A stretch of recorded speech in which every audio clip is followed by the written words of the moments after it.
अगर आखिरी तक देखोगे तो अपने मन की सारी थकान भूल जाओगे।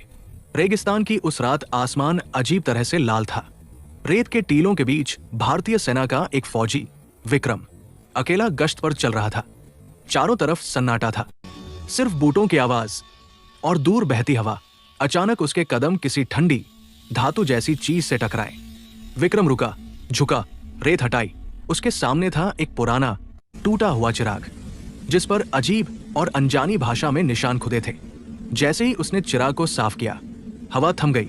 रेगिस्तान जैसे सांस रोककर खड़ा हो गया और फिर चिराग से घना धुआं निकलने लगा। धुआं आसमान तक उठ गया। उस धुएं से एक विशाल आकृति उभरी, नीली चमकती त्वचा, आंखों में हजारों सालों की गहराई और आवाज जो सीधे सीने में उतर जाए। मैं इस चिराग का रक्षक हूं और तूने मुझे आजाद किया है, फौजी। विक्रम पीछे नहीं हटा, उसने सीधा सैल्यूट किया। मैं डरने नहीं आया, मैं ड्यूटी पर हूं। रक्षक हल्के से मुस्कुराया। तुझे 3 वरदान मिलेंगे, सोच समझकर मांगना, क्योंकि लालच ने पहले भी इंसानों को डुबोया है। पहला वरदान, विक्रम बोला, मेरा पहला वरदान, मेरे देश का हर सैनिक जिंदा और सलामत घर लौटे। धुएं में सुनहरी चमक दौड़ गई। तेरी इच्छा स्वार्थ से मुक्त है, स्वीकार की जाती है। दूसरा वरदान।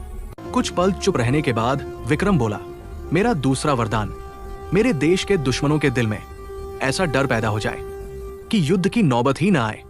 रक्षक की आंखें और चमक उठीं। तू युद्ध नहीं, शांति मांग रहा है, ये बहुत कम लोग करते हैं। तीसरा वरदान, रक्षक ने कहा, अब तीसरा वरदान अपने लिए मांग। विक्रम ने चिराग को देखा, फिर अपनी वर्दी को, और बोला, मुझे कोई जादुई ताकत नहीं चाहिए, बस इतना वरदान दे दो कि मेरी वर्दी कभी झुके नहीं, चाहे मैं रहूं या न रहूं। पूरा रेगिस्तान रोशनी से भर गया। रक्षक ने सिर झुका दिया। तू पहला इंसान है जिसने तीनों वरदान दूसरों के लिए मांगे। आज से ये चिराग तेरा नहीं, तू खुद एक चिराग बन चुका है। सुबह हुई, रेगिस्तान वैसा ही था, चिराग गायब था, लेकिन विक्रम की वर्दी आज पहले से ज्यादा भारी थी। जिम्मेदारी की वजह से। असली जादू चिराग में नहीं, नीयत में होता है।